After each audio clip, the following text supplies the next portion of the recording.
మనము అంతర్జాతీయంగా జరుగుతున్న పరిణామాలు చూస్తే కూడా చాలా దేశాలలో ఈ రోజున సాగు చేయటం కోసం మనుషులు దొరకని సందర్భాలు ఉన్న దేశాలు కొన్ని ఉన్నాయి. అంటే భూమి ఉంది కానీ సాగు చేసుకోవడానికి వ్యక్తులు లేరు. వ్యవసాయం చేయడానికి చాలామంది ఇష్టపడట్లేదు. వ్యవసాయానికి దూరం అయిపోతున్నారు. ఈ రోజున ఎంతమంది వ్యవసాయ కుటుంబాల నుంచి వచ్చిన వాళ్ళు తిరిగి వ్యవసాయం చేయడానికి సిద్ధంగా ఉన్నారు. అక్కడ దాకా ఎందుకు, నేను ఒక రైతు కుటుంబం నుంచి వచ్చాను, హైదరాబాద్లో ఉంటున్నాను, ఇప్పుడు నేను తిరిగి సాగు చేయడానికి వెళ్ళమంటే వెళ్ళగలుగుతానా? ఏదో ఒక కారణంతో సాగుకు దూరం అయిపోతున్న నేపథ్యంలో కార్పొరేట్లే వ్యవసాయం చేయాలి అనే ఆలోచన, కార్పొరేట్లు పెద్ద ఎత్తున వ్యవసాయంలో పెట్టుబడులు పెట్టడం, నిన్న మొన్నటి వరకైతేనేమో వ్యవసాయ ఇన్ఫ్రాస్ట్రక్చర్లో అంటే గిడ్డంగుల మీదనో లేకపోతే ఫుడ్ ప్రాసెసింగ్లోనో పెట్టుబడులు వస్తున్నాయి.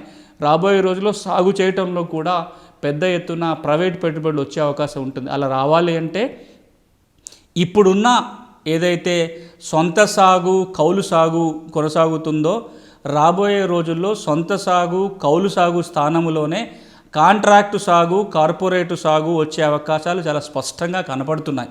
అంటే సొంత సాగు కౌలు సాగు అంటే నా భూమి నేను దున్నుకుంటాను, లేదా నా భూమి ఇంకెవరికన్నా కౌలుకి ఇస్తాను, ఆ కౌలుదారులు ఆ భూమి సాగు చేసుకుంటారు. ఈ రెండు కూడా మెల్లమెల్లగా కనుమరుగవుతూ వీటి స్థానంలో కాంట్రాక్ట్ వ్యవసాయము కార్పొరేట్ వ్యవసాయం వచ్చే అవకాశాలు. కాంట్రాక్ట్ వ్యవసాయం అంటే ఆ రైతు భూమి గల వ్యక్తి భూ యజమాని ఒక వ్యక్తితోటో ఒక సంస్థతోటో ఒక కంపెనీతో అగ్రిమెంట్ కుదుర్చుకొని ఆ అగ్రిమెంట్ మేరకు కావాల్సిన ఇన్పుట్స్ అన్నీ ఆ కంపెనీ అందజేస్తుంది వ్యవసాయం చేయడానికి.